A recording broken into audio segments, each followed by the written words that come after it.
প্রাথমিক সহকারী শিক্ষক সংগঠন ঐক্য পরিষদের ডাকে সারা দেশে দ্বিতীয় দিনের মতো পূর্ণদিবস কর্মবিরতি পালন করছেন প্রাথমিক বিদ্যালয়ের সহকারী শিক্ষকরা। চাকরির শুরুতে ১১তম গ্রেডে বেতন নির্ধারণ, ১০ বছর ও ১৬ বছর পূর্তিতে উচ্চতর গ্রেড প্রাপ্তির জটিলতা দূর, সহকারী শিক্ষকদের প্রধান শিক্ষক পদে শতভাগ পদোন্নতি দেওয়ার দাবি আদায় না হওয়া পর্যন্ত কর্মসূচি চালিয়ে যাওয়ার কথা জানান তারা। তবে সন্তানদের শিক্ষা কার্যক্রম ব্যাহত হওয়ায় ক্ষোভ প্রকাশ করেন অভিভাবকরা। দাবি জানান দ্রুত সমস্যা সমাধানের। পড়াশোনা অনেক ক্ষতি ওর, স্কুলে আসলে তো একটু পড়াশোনা করে, কিন্তু ও তো পড়াশোনা হন না।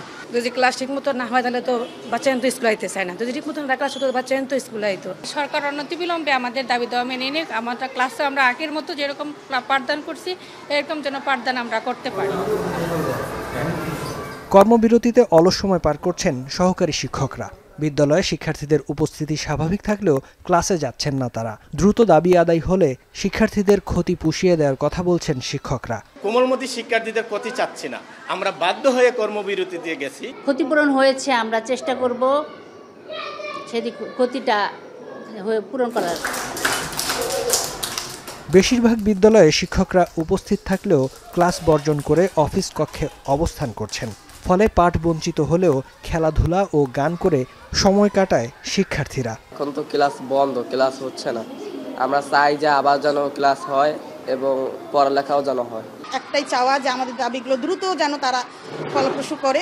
আমরা কেউই চাই না এই যে ছোট ছোট বাচ্চারা ভুক্তভোগী হচ্ছে, এটা আমরা কেউই চাই না। তবে কর্মবিরতির সাথে একাত্মতা প্রকাশ করলেও শিক্ষার্থীদের কথা ভেবে নীলফামারীর সৈয়দপুর সহ বেশ কয়েকটি এলাকায় শ্রেণী কার্যক্রম স্বাভাবিক ছিল। সোমবার থেকে কর্মবিরতি পালন করছেন সরকারি প্রাথমিক বিদ্যালয়ের সহকারী শিক্ষকরা। এর আগে ৩ দফা দাবিতে ৫ থেকে ১৫ মে পর্যন্ত ১ ঘন্টা, ১৬ থেকে ২০ মে পর্যন্ত ২ ঘন্টা, ২১ থেকে ২৫ মে পর্যন্ত অর্ধদিবস কর্মবিরতি পালন করেন প্রাথমিক বিদ্যালয়ের সহকারী শিক্ষকরা। ফেরদৌস আবির, এখন।